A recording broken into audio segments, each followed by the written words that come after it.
Hello, everybody. Adam Parks here with an episode of Receivables Webinars here on LinkedIn Live today with my good friend, Mr. Mark Reinhard with Concepts2Code. And we're here to talk to you today about building out the consumer journey in that intersection of e-commerce and the debt collection world, because these things are one and the same, and they're becoming a lot closer as we continue forward. So, Mark, for anyone who has not been as lucky as me to get to know you through the years, can you tell everyone a little bit about yourself and how you got to the seat that you're in today?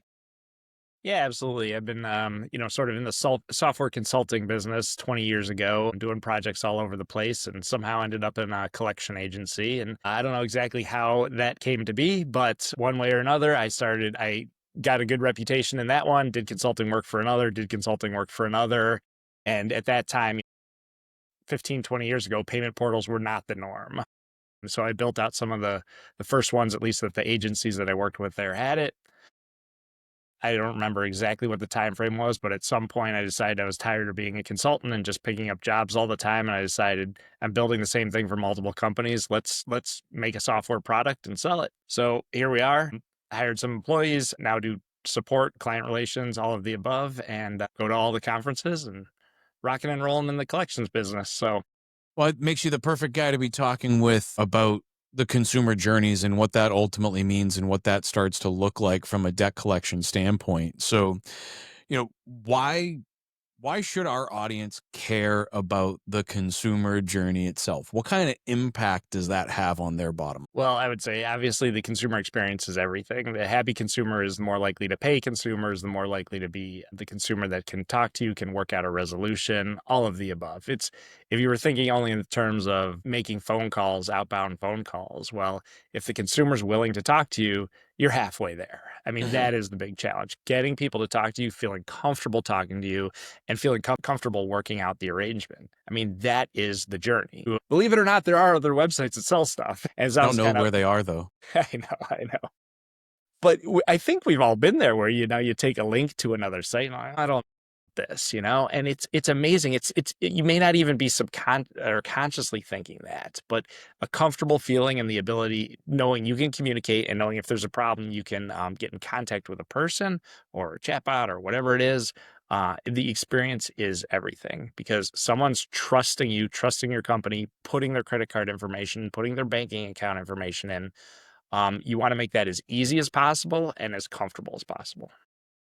Digital trust. I mean, that is a strong statement that's been the, let's call it the forefront or the pinnacle of e-commerce over a long period of time here. How do you develop that trust? There's reviews, there's other things, but does your site look professional? Do the URLs match up? There's so many scams and spams and, Yeah. issues out on the internet that people have become more and more skeptical over time. And it's important that you're providing some level of trust. It's similar to the same reason I tell people, when it comes to using portals, that subdomains is a great way to do it. Because if it's pay.receivablesinfo.com, that looks different than xyz.com slash a whole bunch of characters because we're trying to anonymize it or whatever. But how's that deteriorate the trust of the end user consumer? And would you actually put your credit card into that payment portal? How comfortable are you providing your social or whatever authentication information is being requested? Yeah, it always feels a little odd if you're shifted from one site to another, from a trust perspective. And I mean, just shifting to like a payment page where it's like you're on marksagency.com and then you go to make a payment and all of a sudden you're on, paymybill.com or something like that. Great domain name, totally a great domain name, but you've just left. And likely there's a visual effect to that as well, even if they're not looking at the URL. So having something seamless, and also you see it sometimes where it's like one web page pops up another web page. If you're on a computer, likely that opens in another tab. Such a simple thing to think about. If you're on your phone and you're popping open another tab, people don't even realize. You hit the back button, you no longer get back to it.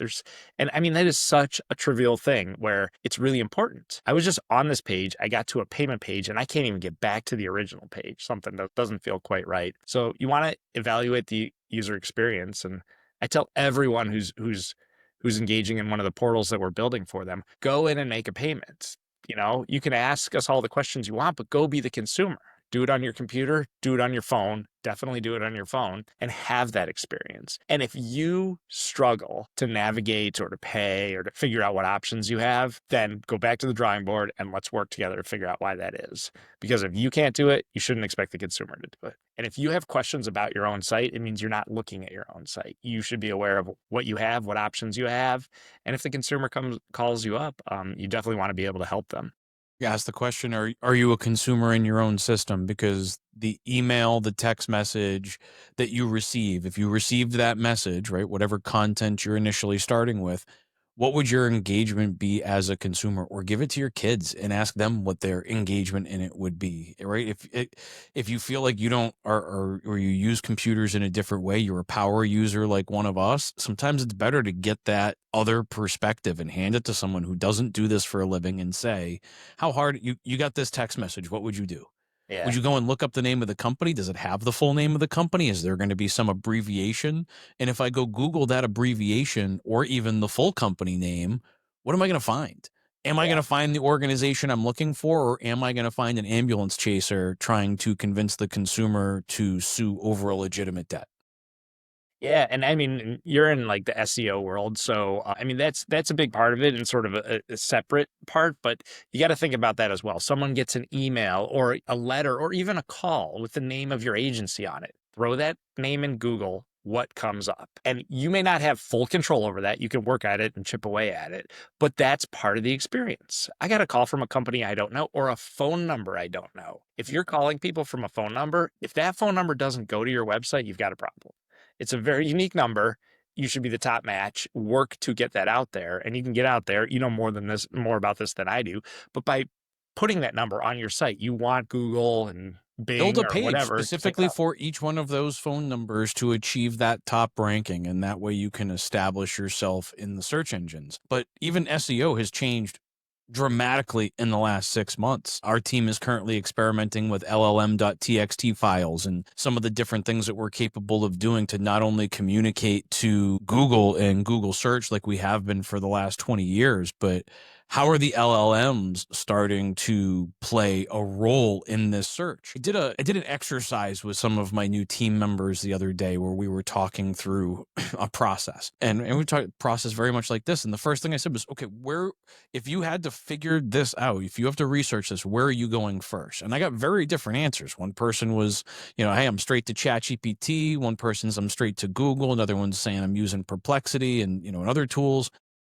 It was interesting to see how different, say, I guess you could say demographics even were utilizing different search tools. But I look at it similarly to the way that my wife and I use WhatsApp differently. Mhm. She records a voice message and sends it to her friends. I send a text message, right? And I think that's a function of age and location probably. But like I would never I haven't checked my voicemail since like 1996. Like there's Yeah. no way that sending text messages back and forth with voice would be an effective methodology for me.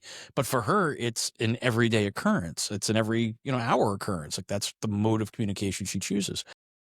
So how are we starting to look at this and how are we going to start building those journeys? So there was something that I wanted to bring up when I've been doing a lot of consulting in this space through the years and specifically related to some of these topics, your reputation management, search engine optimization, web development, and those things. But recently I've had a couple of groups come to me and say, we're having a problem with our campaigns. Our email and our text message campaigns aren't working. And I said, oh, okay, interesting. It's interesting that that's the first place that people go in their mind is it must be the very top of the funnel and not looking at the total sales funnel, the collection funnel, the marketing funnel, e-commerce funnel, like whatever you want to call it today, right? However, we're going to focus on it, but they're so concerned with what's going into the top that they don't think about what's happening. And so I did one the other day where it required, like, we looked at the text message. I'm like, okay, I'm not really seeing anything wrong. Maybe it's strategy related, but let's go through the whole process. We click the link, we get to the authentication page, and the pieces of authentication information that they're asking for, I couldn't tell you them about myself. There's Yeah, no like way an that I account can number. answer that question. But you sent me a text message that requires me to have information that was on a letter that you also sent me. So now I have to have that you're like two-factor authenticating me. And what's the probability that I'm going to go chase that down? Because if I owe you, I owe multiple companies. Yeah. I mean, even regular two-factor authentication, when done right, we all think it's somewhat annoying. Like, why do I have to I have to get my phone every time I log into this website?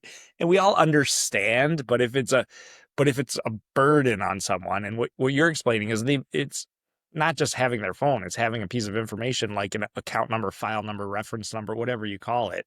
Mhm. Yeah, that's if they don't have that and they can't make a payment, that's a bad thing. So maybe they need that for certain things that you do so you can isolate the account, but you have a person's email, you have a person's phone number. Those two pieces of information, the person knows both those things. They should be able to validate who they are. Date of birth. I mean, there's a street address. I mean, there's a lot of different things that you could potentially use from an authentication standpoint. I question why we're not attacking that low-hanging fruit, because or accepting a one-time payment, because if you can't authenticate somebody into the portal, why are we not taking whatever payments are available to us? I mean, we don't hang up on somebody when they call us and try and give us a payment. Why are we doing that in the digital front? And I think that's part of it, of having options. Like, yes, there's going to be people will struggle sometimes to get certain information, Mhm. but have another option. Oh, you can't verify. We can't get all the information needed to verify who you are. You can make a one-time payment. And here's how to contact us: text us, email us, call us, all of that information. Anywhere a consumer can have a problem, make sure they can contact you and make sure it's clear. We're unable to authorize who you are or validate who you are. We can't seem to find this. It could be on our end. You could even have a friendly message. Might be something wrong with it. With our system, please give us a call, shoot us an email, text, or fill out this form and tell us what problem you're having. Even better, that information that just happened on your portal, track it all. Don't track just the successes, track the failures. So a consumer tried to log in 5 times and couldn't log in, or tried to make a payment 5 times, but they're adding the letter at the end of the account number or something. Like, know that happened, figure out who it is and reach out to them. And that can be an automated process or even a manual process. If a collector gets pinged and says, one of your active accounts has tried to log in 3 times and failed, that's good information. That collector could follow up, based on what your strategy is, whether it's real time or just the next day you send everyone who maybe had a declined payment. There's a lot of things that go on. Follow up on your declined payments, follow up on your NSFs, any sort of credit card, declined credit card, whatever it is, you're collecting data, and it's not only what happens, it's what fails to happen. And be aware of that. I would argue that those failures are a bigger opportunity than understanding the successes, because the successes are going to go down like there's no exception there. And if we're losing people at a point in the process, or we're losing 25% of those people that clicked on that text message or email, they make it to the authentication page, and now we're dropping huge volumes of those people at that point. That is where the issue lies. But if we're not looking at that consumer journey, we don't know where in the funnel it's clogged, and we don't know how to fix it.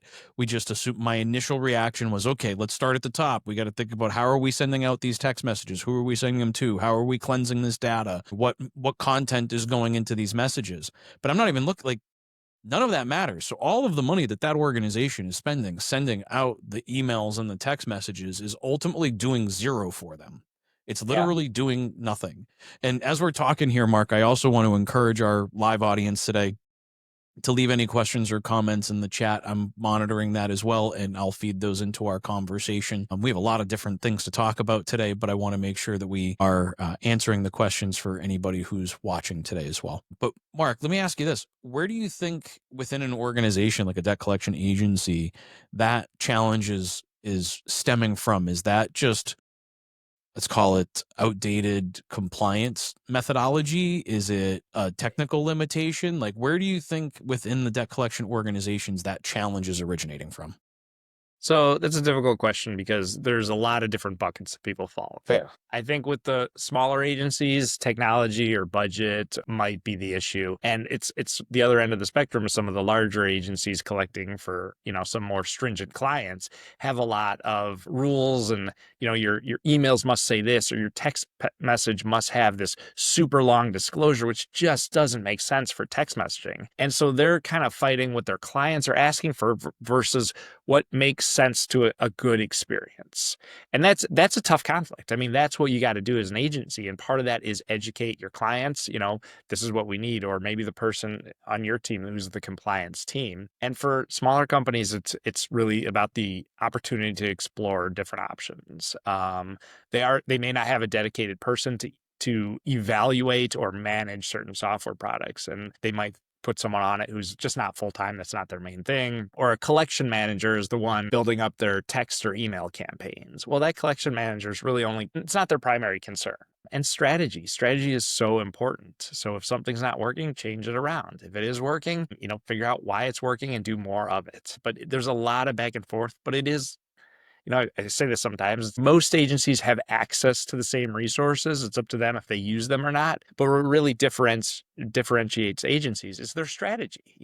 What data do they have? Who do they target? What actions or offers do they give to their people? I think that is part of it. We're realizing that your strategy is important. It's not just hit a button every day and blast out a campaign. Well, let's see how that did and let's react to it. I think it makes a lot of sense. I think there's a very high cost to a failed self-service experience. And if we're not monitoring those consumers, we're potentially putting ourselves in a very costly situation. Text messages, emails, the infrastructure, the time of our IT staff, our operations teams, all of those things bundled together. But if we're going to send all of those consumers to a place in which where they're just going to find friction, we're not going to get the payments out of them. We're going to spend all of that money in vain, and we're basically back to square one. I think looking at that entire customer journey and mapping it out, put it up on your whiteboard, walk through it as a team, walk through it on multiple devices, look at it desktop, tablet, mobile. You and I have talked before about the world becoming 80% plus mobile. I actually had an agency that I was reviewing their stats the other day is over 90% mobile now. That doesn't surprise me at all. I mean, it's most I of was a the little time. surprised. You and I are at computers most of the day. It's hard to believe that that's not everyone in the world. So, I mean, and take that for what it is. Take yourself out of who you are and think about a consumer. It's not, most of the people we work with are at computers most of the day. Or And it's just, yeah, if I'm going to pay a bill, I almost always do it on my computer. And I do it at work. It's just convenient. But we're B2B organizations, right? I don't Right. sell directly. I don't sell marketing services or news, right? Like to consumers directly. For the most part, I sell it business to business. You're selling to other businesses. And I think the B2B environment tends to be a little bit more desktop driven. So And maybe that's why you commercial need to remember agencies that you are are not seeing something you are different. not the consumer, but be aware of who the consumer is and what their experience is. We're not the target. And I think that's a really good point. But that brings me into kind of my next point here, which is talking about the designing of modern self-service portals and talking a little bit about what that evolution has looked like. Originally, it was, can we take a payment online? Right. That was our number one thing. And it was all these static payment forms that were hosted in iframes mostly. So imagine a window on your Yeah. website, and then we're showing a picture of the payment portal through it. I did a lot of those through the years when we were still writing websites in HTML, CSS, and JavaScript. Now that we're using content management systems like WordPress, obviously it's a little bit different, but that's not the best functionality, and that's not always what the consumer is there for. Sometimes it's about an education process, and I think that's where it went from payment portals to self-service portals. And I think it's 88% of organizations now are using a self-service portal according to the TransUnion 2020 Collection Industry Report. I'm curious to see how that changes in 25. But what other functionality beyond the payments should you have available for these consumer journeys? Well, some of it sounds counterintuitive, but a big part of our business is allowing people to dispute something or make a complaint. And you don't want to think about it as though you're encouraging people to do that, but give them the option to do it. Having a problem, reach out to you, change an address, tell them to opt in, opt out of certain communications. And we see all of that with emails and texting. When you do text, you're going to get a lot of responses that say stop, but you're going to get a lot of responses that say this isn't me or who is this or whatever. Like, that's important information. So it's not always the positive. I mean, it is the positive feedback, but the negative feedback should not be ignored. That's to filter out your data.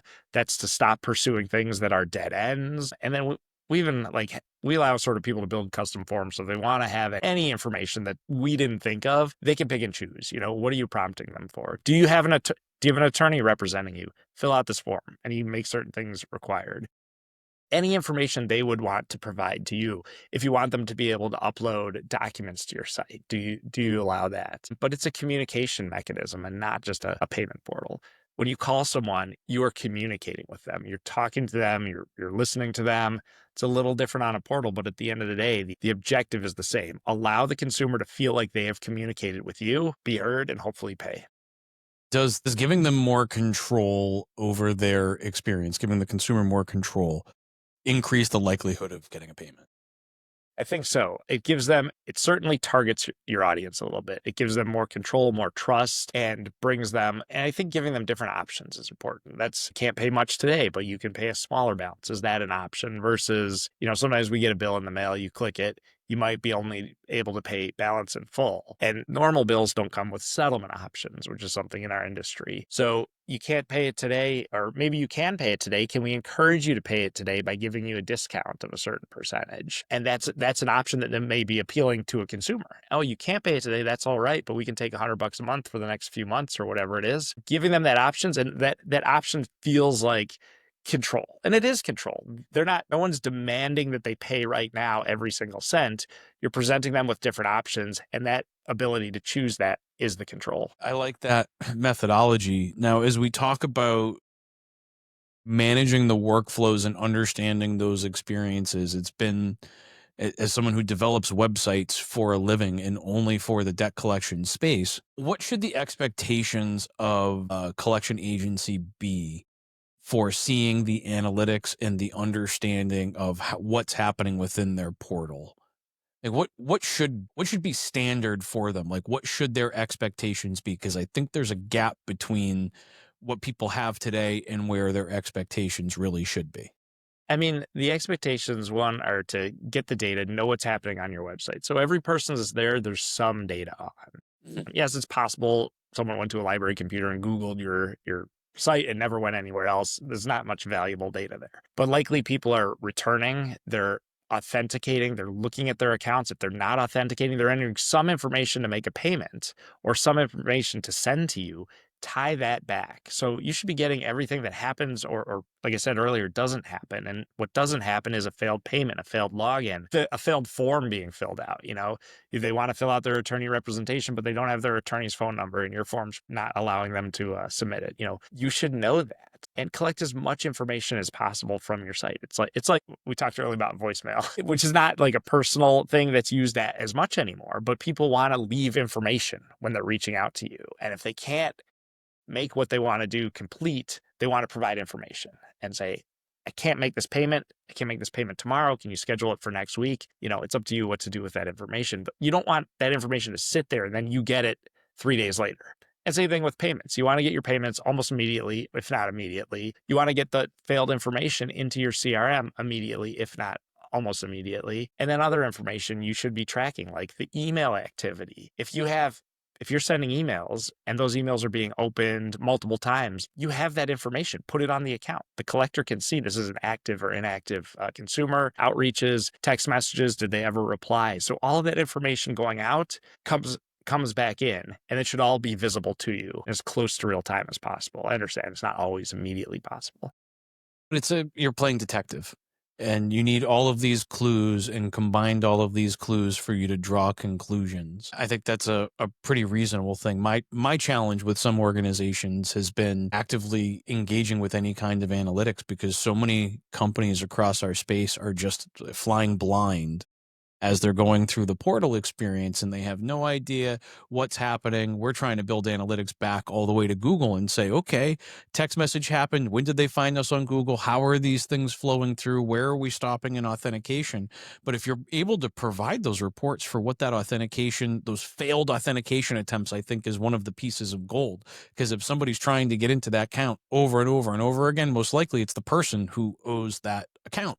I can't imagine it's as much. I'm sure there's still, hackers and other threats out there, but it feels like a really easy way for you to go after low hanging fruit and identify, like you said, those active consumers.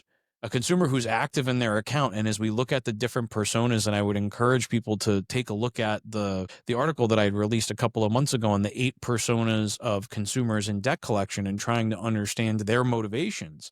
Because there are some active consumers that are trying to collect information, understand where their account stands, and how are they going to engage going forward. So I do think that there's a lot of value, and there's a lot of hidden money that we can unlock from that data. This is the lowest hanging fruit. And if it's coming from your portal, it should be structured well enough that you can actively use it or deploy it and operationalize it within your organization to engage your collectors and others. Yeah, I absolutely agree. I think the baseline minimum is anyone who's attempting to contact you or is on your portal, you should be aware and likely you should follow up. If they just come on and make a payment, maybe you don't need to follow up. Mhm. But someone is on your site, responds to a text message, responds to an email, positive or negative, have some workflow in place to, take that on. If someone sends something negative, perhaps you remove them from your distribution list or you flag them as don't email or text again. Someone says something positive, hey, are there any settlement arrangements? Something like that. Respond to that. It's up to you what you want to respond with, but don't let that go. It's almost crazy to think about ignoring responses. And looking at responses means positive and negative. But shouldn't that response trigger, or any response ultimately trigger a journey? If a consumer is responding to you, chances are those responses fall into one of 20 buckets, let's say. And of those 20 buckets it falls into, each one of those would have a journey that is directly tied back to the next action. And that's what mapping consumer journeys really is. It's identifying that series of next action opportunities and having it laid out so that the content for those communications is already prepared. So if you know that when that consumer fails 3 authentication attempts, sending them another email is probably not going to help unless the content of that email is going to be more about direct contact. We saw that you were unable to authenticate into the account. We're here to assist. Call us at this number. And now you're taking a different path. But I think for each one of those potential responses that you get from the consumer should trigger one of the potential journeys that's already mapped out for you. You just have to sit down and look at the responses that you're getting, the data that you've collected, and start mapping out those journeys in a way that makes sense. I think the example you just gave is a very good one. You're not necessarily telling them to do something, you're just making someone aware that there's other ways. You're having trouble making a payment. Please feel free to call us, please feel free to text us, please feel free to give them the options. So the fact that something didn't work out doesn't mean you need to force them in a direction. Doesn't mean you need to offer them a settlement because their payment card was declined. It means you just need to offer a friendly offer to communicate with them. And I think that's served that'll serve someone very, very well. They're attempting to make a payment. It's not working. Open yourself up to communication with that person and or allow them to communicate with you however they want. Fill out this form, use this chat, whatever it is. Would you like a call back? What time would you like us to call? There's so many different options. Give them control to find a resolution. And that's literally what collections is. So, any formats, tools, or ideas that you can share with our audience about where they can start thinking their way through what these individual consumer journeys will look like? Yeah, well, I think most of it we've already discussed, but to sort of wrap it up, I think that have the journey yourself. Go to your portal, make a payment, accept a settlement, whatever. Once you make this payment, do you get an email back? What does this email say? Does it give you information about finding the site again if you want to get back to it? And then have the opposite journey. Call your agency, this is a little bit away from the portal. Call your agency at midnight. What happens? And it sounds so simple. But why does any agency not immediately say, thank you for calling? Our office is closed at this hour. Did you know you can access your account information, make payments, and do all of these things on our website? Here is our website. That's the journey. You're calling at midnight and you're pushing people to the portal that is open, even though your business isn't. So there's different journeys to push people through. It doesn't always start with the portal. It starts with receiving a text message. How does this text message look? When I click on it, what do I get to? Do I get to your main website that's just like advertising your company to your clients? Or do I get to the welcome consumers? How may we help? And it's so simple. Just have that experience yourself. And on the second side, have the internal, use the word journey again, from your agency. Something happens, people are coming to our site and they're not making payments. What do we as an agency do about that? What is the workflow we want to put in place? And you mentioned there's probably 20 buckets. I would say there's probably less than that. There's only so many reasons people are coming there, and figure this out. When someone doesn't make a payment, we do this. And it can start very, very simple. Follow-up email, whatever it is. And then see how that goes and keep going. There's a workflow in your agency, and there's a journey that the consumer takes. Take both of those. I get some really great advice and going through the journey yourself. Now, you bring up so many good points at once. When we think about how we're flowing through those consumer journeys and where do they actually start, I don't think they ever start at the portal. Nobody ever just magically finds your payment portal like that, starting with a communication, an email, a text message, a letter, a phone call. There's something that's Something's triggering driving them them, there. Yes. a voicemail drop, whatever method of communication worked for that consumer. It's starting somewhere. And is it going directly? Never send the consumer to your homepage. That makes the least amount of sense possible. Everybody should be trying to get the consumer from I found you to I paid you in the least amount of clicks. And all you're doing is creating confusion by sending them to the homepage. They should be going either straight to a landing page that explains why they got this text message, who you are as an organization, or directly to the portal itself. I prefer directly to the portal. And if you can, have some information about your organization on that portal page so that that landing page adds value to the consumer's experience and they can understand what journey they're on. Because if they borrowed the money from XYZ auto finance company and now ABC collection agency is calling them, they're confused. They don't know who ABC is. And even though there may have been letters or other communications as required by law, it doesn't mean that they read them, saw them, or understood them. And I think this is the gap that we need to fill in making sure that we get the consumer onto the trust journey, a trustable journey with the collection agency themselves. Yeah, you bring up the homepage for the company. I would agree. Anything you're driving them to, drive them directly to the consumer screens or the portals or whatever you want to call it. But your homepage to your company is extremely important. Someone can end up there through Googling your name, through whatever. And you want to make that friendly and you want to make that accessible. Are you here because of an account? Are you here because someone reached out to you? If so, click here. Get them off that main page or focus that main page. The top thing on that page should be consumer oriented, not client oriented. We collect tons of money for our clients. Our clients love us. Throw that all out. You give me You the know, donut analogy. You gave me the donut shop analogy. I forget where we were. We were talking about yeah. this. I don't want to be them. Walk me through that methodology. If I remember correctly, I think it was something to the effect of like you're running a donut shop and your website says we have the highest margins of any donut shop.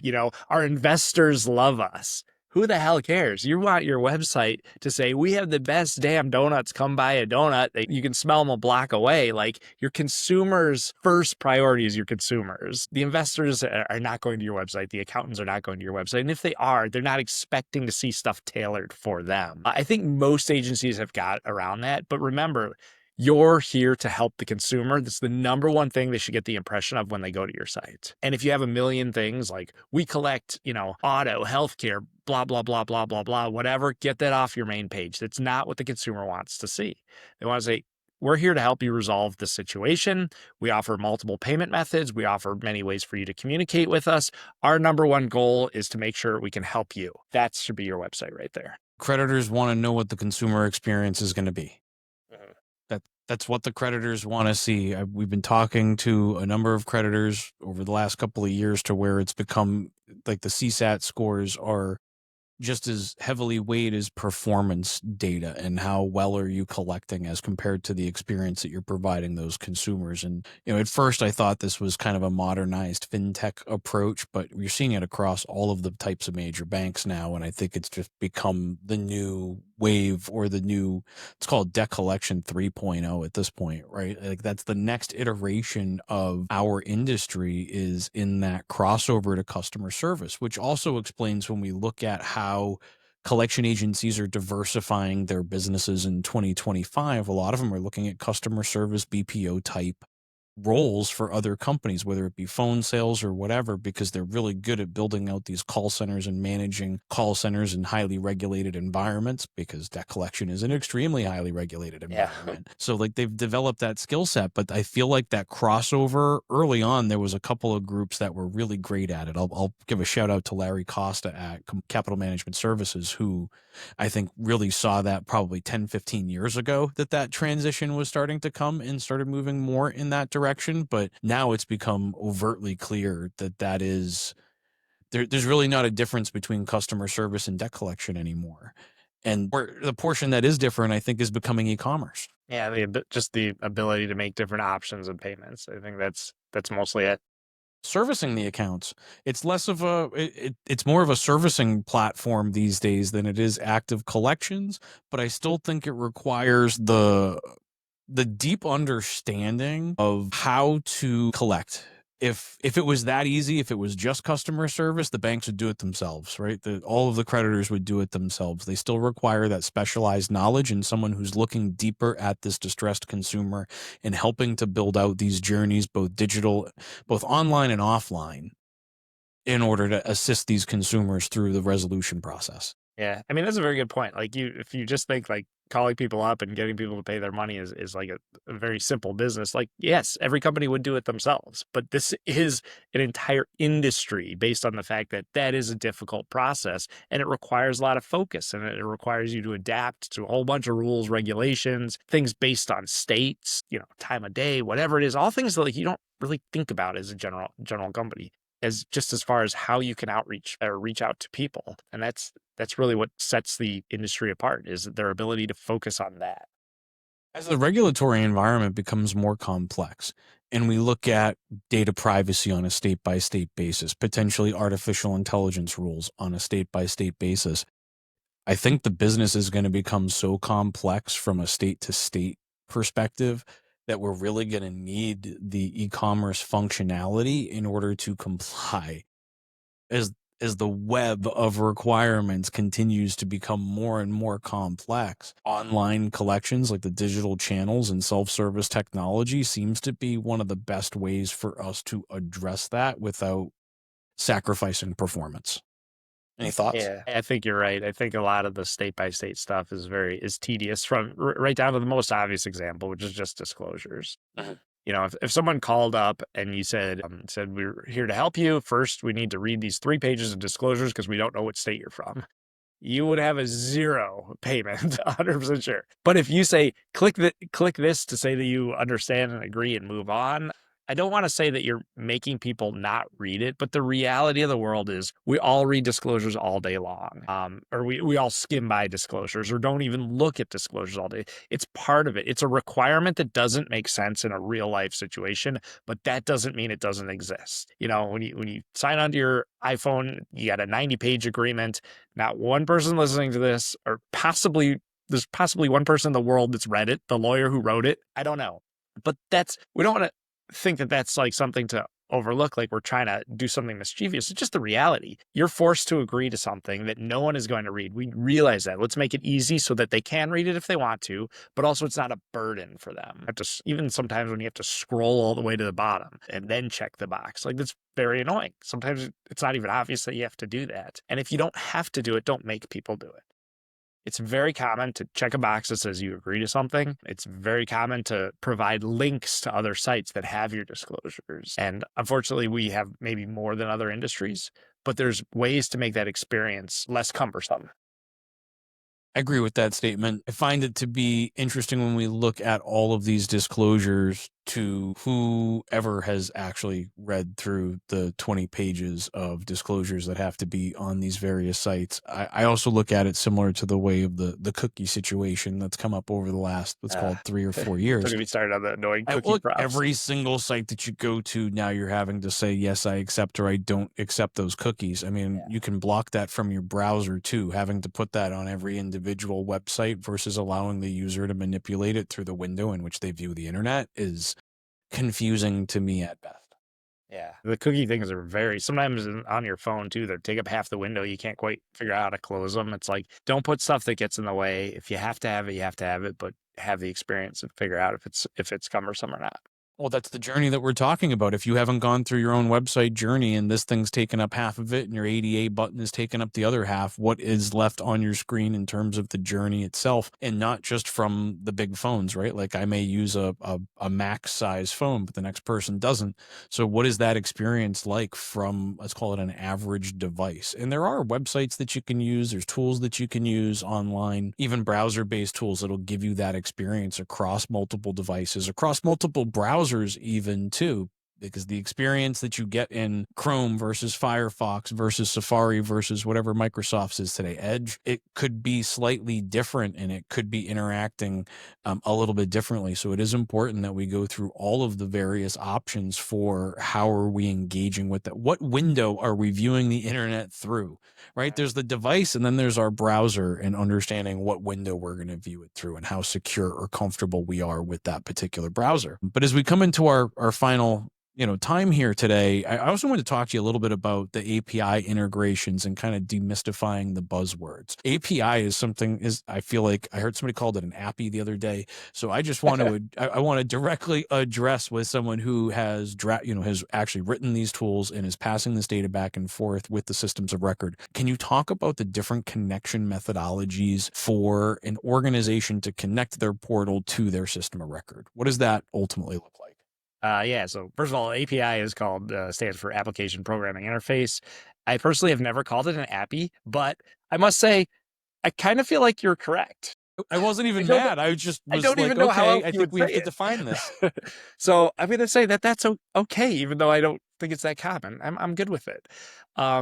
But really, I mean, that's the connection between different systems. Think of plugging parts of a machine together. There's a plug and there's a outlet that it's going into, and it allows the data to flow back and forth. Difference is why it's called an interface is you define what it is that you can pull in or pull out, what data you can send to a system, what data you can retrieve from a system. A very good example of like a CRM would be you've got a CRM over here and a payment portal over here. Well, you don't want to copy all your data to the payment portal. You use an API to connect to it. So when someone logs in, I need the information on this account, pull out that account information, and someone just made a payment push. So think of it as pulling and pushing data. What can you pull from one system into another? What can you push data into another system? But the core part of it is the core value is the real-time nature of it. Financial institutions, and it'll probably be like this forever because I just don't know why it can't change. There are so many files that go back and forth, and files are all sorts of problematic things. But the number one part of it is that it's not real time. So someone makes a payment online, calls up 5 minutes later because they made the wrong payment amount. An agent doesn't even see it. You never want that to happen. Likewise, so you get a load of accounts today, you send out an email, and then someone comes to your portal and they're not loaded there yet. Like there's no reason. Systems do not need to duplicate data. From a data security point, it's way more secure. So anyone who tells you that an API is not secure, it's completely more secure than having copies of data all over the place. So don't send me all your data. We will retrieve what we need when we need. And APIs are controlled by security. So users, encryption, security levels, all of the above that generally the user doesn't need to think about. It's because they're connected. I'm giving access to this data to this system and this data to this system. And I, as an agency, can control all of the access to that. I can shut things down, turn things off, grant new users, rotate keys, whatever it is. Real-time data shared between things is almost like essential, but it's still not used everywhere. There's every agency I've been with to some degree, especially when your client data is coming in, it's almost coming in a file of some sort. And then you've got some file mapping and Yeah, you may be able to use robotic process automation to go grab that file and move it in, but it's happening on timed increments versus. So the way that I've tried to explain this to people is if I've got a portal here and I've got my website or I've got my system of record here, I don't want to copy everything over to the portal and have this exist now, all of this data in two different places, because my risk surface, like my attack surface, is significantly larger. Now it's actually twice the size because now I can get attacked in two different places versus using the handshake methodology and having the portal reach over to the system of record, authenticate itself, and only pull back the data that we've made available through it. You're really minimizing your risk significantly by limiting the amount of data that's actually leaving the main system of record. Is that a yeah, fair assessment? Yeah, absolutely. And the data that is sent over is generally sent over. You only need to send it over, and then you get a confirmation that it was received. You technically no longer need to save that information if you're worried about copies of data different places. So we take a payment online, or we take other things online. Someone fills out a form, someone supplies a new address. We can push that directly into your system through an API. We ask people when they reach our site, do you have a phone number you'd like to receive text messages? We're not even like pushing for that, but people are very well because it's presented very friendly, you know? Oh, we don't have a cell phone number on file. If you'd like, please put a phone number in and then check this box that says okay to receive text messages. Boom, right into the system. You know it that immediately right away that you got that information. Pushing data in and pulling data out, but only what you need when you need it and controlled by security. It takes away so many of the problems of files. I think it's a mission critical type of thing that we need to be considering these days because the copies of the information is not great. The difficulties that we've had with some of the portals that we're using, I mean, you really have to trust the portal if you're going to leave all of that information over there and constantly have two copies of your database. But even like you mentioned, the delay times between the consumer made a payment, something went wrong or something happened, they want to call in and correct something, and now that's not even an option available to them because the collector can't see it for the next 12 hours. Yeah. And a lot of it is just the ability or the willingness for one software system to plug into another system. So I'm sure there's CRMs out there that want to tell you they have the best everything and whatever it is, but it's really the ability for you to shop around and choose. You know, do I have a different texting provider that we want to use, an email provider, a payment portal provider? Can all these systems plug in? Because if your system that you have maybe has an option to do something but doesn't meet all your needs, can you plug another one in? And an API generally says, yes, we have the ability to plug things in. We tell you how to do it and go ahead and plug into it. It really opens, and even from reporting, it's you can have anyone do any work and program something. So you have a very specific, I don't even want to use the word file, but some sort of something you need to ship over to a client and you can't build it within your platform. An API, pull out the data you need, make whatever you need, FTP it to wherever you need. You can use the API to do very specific things. That's 100% in your control, and you don't need to rely on your CRM or wherever your data is. You can say, yes, we have this platform that does most of what we need, but we acknowledge that there are going to be times where it doesn't do what we need. And we are not at your mercy if that happens. We can just build what we need or hire someone to build, and it doesn't really matter. I agree. It's especially with the speed at which artificial intelligence is moving and is going to move. There's so many new vendors coming into the space. There's companies that are in the lead now. Will they be in the lead forever? For each one of the individual use cases that we want to use AI for? But we're all seeing how quickly some of these tools are evolving, right? Especially from a video perspective, communications, etc. When we start looking at how quickly that's evolving, we need to remain some we need to remain somewhat flexible using this type of a tool set to be able to get our data back and forth to allow us to select the right vendor at the right point in time. Because having to migrate your system of record because you chose a platform based on its AI chatbot capabilities or whatever, that's fine. If that's your decision criteria, that's your decision criteria, but you need the option to use if ABC company shows up with the greatest thing since sliced bread, and now it's time for us to start looking at a new chatbot. Are you going to have to roll systems of record in order to integrate that? I mean, you're talking 6, 12, 18 months worth of projects, 6, 7 figures worth of effort. Is that really the best position to be in? I think the API hub and spoke methodology, being able to get your data in and out, is mission critical, especially as we're looking at Snowflake, Power BI, all of these tools to help us understand the data that we have. It's not just about running reports anymore. I'm doing a consulting job right now where they sent me a whole bunch of reports to review. That's great, but it's a whole bunch of spreadsheets with a lot of numbers and no visualization to it. Like, I can't manage that way. I manage the dashboards. So now we have to start isolating those individual KPIs and saying, how are we going to display those KPIs in a way in which it actually drives active insight and I can better understand the consumer journeys that are in front of me? How many, Absolutely. how, I need a measuring stick as to how many consumers, as compared to usual, are not authenticating at the original authentication page or are going to drop a complaint form versus making a payment.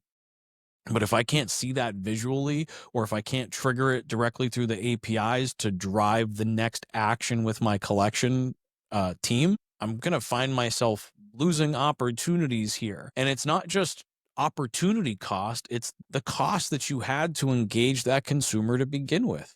That's where we spend a lot of our money as an industry, is in those attempts of communication. Once you've actually engaged or you've delivered an accurate communication, like that's prime time, guys. Like those are the Glengarry leads. Like that's the hot lead for you to start working, no matter how much you're, spending in other areas of your business. Like being able to identify those and create next level action, and to have some of those journeys built out to where you already know what that communication is going to be. I'm still going to use the number 20, because if every time I say, there's 10 personas, people get all up in arms. But I think you're probably right that there's really 10 to 15 journeys that we're trying to lead these consumers down. And if we can help preform some of that content, and we can test it over time, and we can do A/B testing, that's really where I see the value. So in our last 5 minutes here, Mark, any insights on how organizations should be looking at their content from an A/B testing perspective, or maybe you want to just cover kind of A/B testing and from a high level? Yeah, absolutely. I mean, A/B testing is really, you're doing two things that have some variation between them, and you're seeing which one performs better. And you're doing your best only have one thing change. You don't want to send one email and then a completely different email, but maybe you send the same email with two different subject lines, or the same email minus removing your long disclosure. My God, that one got open 20% more than this one. Like, you're gathering data by isolating one variable, and you got the A test and the B test, and that's really what A/B testing is. It can be done for things like time, even if like a collector's calling, like make 100 calls at 10 a.m. We're going to make 100 calls at 5 p.m. and see, okay, we're more likely to get, and it sounds so simple, but we're more likely to get connections at 5 p.m. or maybe it's 10 a.m. or, time zones, plenty of things. But you're doing relatively the same thing twice with one variation, and then you're looking at the results. And that can be done very, very simply. It doesn't even need to be structured. But remember, like when you change something, if you just completely jump to a change, you really don't have any metrics to go back and forth on. So if client places a file with you, you've got one workflow this way, one workflow this way. As long as you're working at, generally the same volumes, you have that data to see what works better, and then do it over and over again, and keep including the things that work better. And that's what A/B testing is. This is a great opportunity to test the content and make sure that your messaging is optimized, and to do that down particularly each one of those consumer journeys that you're building out to help lead that consumer down. Mark, I really do appreciate you coming on and joining me today. Your insights are always valuable, and I know that you spend so much time building out these journeys and looking at the emails, the text messages, how to help these consumers from a self-service perspective. Any final thoughts for our audience today? I don't want to be on repeat saying the same things, but I encourage everyone to have the experience of your consumer, from phone call, portal, email. When you receive an email, does it look welcoming? Are the fonts tiny? Does it work on your phone? Like, it's such a simple thing to do, like have that experience. That's really what you're doing. You're creating a journey that you would want to take. And then when you do that, it's something a consumer will want to take. That's it. That's like the number one thing I would say. Make sure you are aware of what the experience is. And I'll give you one example we see this all the time. You call up someplace and you're in this endless loop where you can't get through to what you want. It's a terrible experience, happens all the time. Don't let that be your agency. Don't let that be your portal. If you want to do something, it should be simple. Make sure you can figure it out. And if not, work with your vendors like us to make that happen. I think that's great advice, Mark. I really do appreciate you coming on, sharing your insights today. The consumer journey is just so important. I know that we kind of find ourselves on repeat a little bit, but I think if we can get people to listen to it and go actively try that journey, they're going to realize where their shortcomings are. And I believe that there's a direct business impact to be had for our audience. So thank you so much for coming on again today. I do appreciate it. And thank you, everybody, for watching today. We appreciate your time and attention. If you have additional questions you'd like to ask, you can shoot me a direct message on LinkedIn. You can leave them in the comments below. And hopefully I'll get Mark back at least one more time, helping me to answer questions and create great content for a great industry. But until next time, everybody, thank you so much. We'll see y'all again soon. Bye, Thanks, everyone. Adam. Thanks, Mark.